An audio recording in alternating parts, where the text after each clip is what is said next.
Perkembangan timnas Indonesia memang sungguh harus diakui, sangatlah luar biasa, baik dari pihak federasi, PSSI, para pemain dan seluruh official tim. Namun di balik itu semua, jika kita ingin dapat naik level dan bersaing di Asia atau bahkan di dunia, tentu kita harus meningkatkan kinerja timnas dan berusaha mengatasi setiap kekurangan-kekurangan yang ada di timnas Indonesia. Dan berikut merupakan kekurangan timnas Indonesia menurut The Entertainment. Yang pertama, pihak-pihak yang terlibat dalam timnas Indonesia harus segera mencari pemain keturunan yang tujuannya adalah mengisi kekurangan timnas Indonesia. Seperti saat ini, sama-sama kita tahu masalah timnas berada di lini depan, sehingga sudah saatnya kita move on untuk mencari pemain keturunan dengan posisi lini depan, bukan lagi lini belakang. Namun, hal ini bukan berarti kita menstop mencari pemain keturunan yang berposisi di lini belakang, karena jika pemain itu punya kualitas, maka tidak ada salahnya untuk mengambilnya agar dapat memperkuat timnas kita. Untuk sekarang, Indonesia memiliki beberapa opsi pemain keturunan yang berposisi striker atau lini depan. Seperti salah tiganya adalah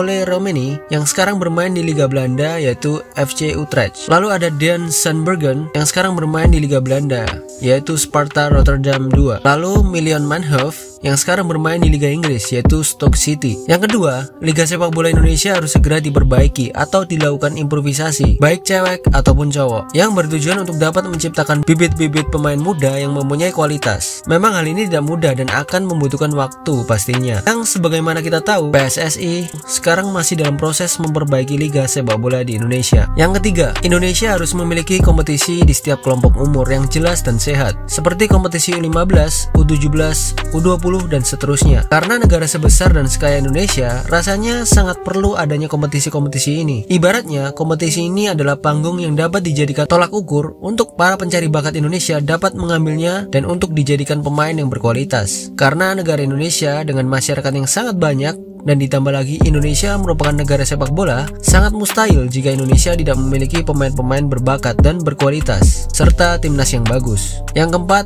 pihak official timnas dan pihak Liga Sepak Bola Indonesia seperti pelatih klub harus dapat menyatu dan memiliki visi misi yang sama, karena dengan begitu sepak bola di Indonesia akan maju dan berkembang pesat. Untuk dalam waktu dekat ini, timnas Indonesia sedang ditunggu oleh kompetisi kualifikasi Piala Dunia 2026 Window 2 pada bulan Maret nanti. Jadi timnas Indonesia harus segera bersiap-siap, terutama dalam masalah komposisi pemain. Indonesia harus dapat berusaha semaksimal mungkin untuk dapat merampungkan pemain keturunan yang berposisi di lini depan, seperti Ragnar Oratmangun dan juga yang lainnya, yaitu Tom Hay dan Martin Paes. Dan menjelang kualifikasi Piala Dunia 2026 Window 2, ada kabar baik di mana Indonesia kemungkinan besar akan ada 2 tambahan pemain keturunan, yaitu Jay Itzes dan Nata Joaon, yang tentu akan sangat menambah kekuatan timnas Indonesia, terutama dalam segi pertahanan. Dan meski begitu, tetap saja Indonesia memerlukan pemain seperti Tom Hay dan lainnya, karena semakin cepat bergabung maka semakin bagus juga. Jadi kita doakan saja agar proses pemain keturunan dapat berjalan dengan lancar dan agar timnas kita terus maju.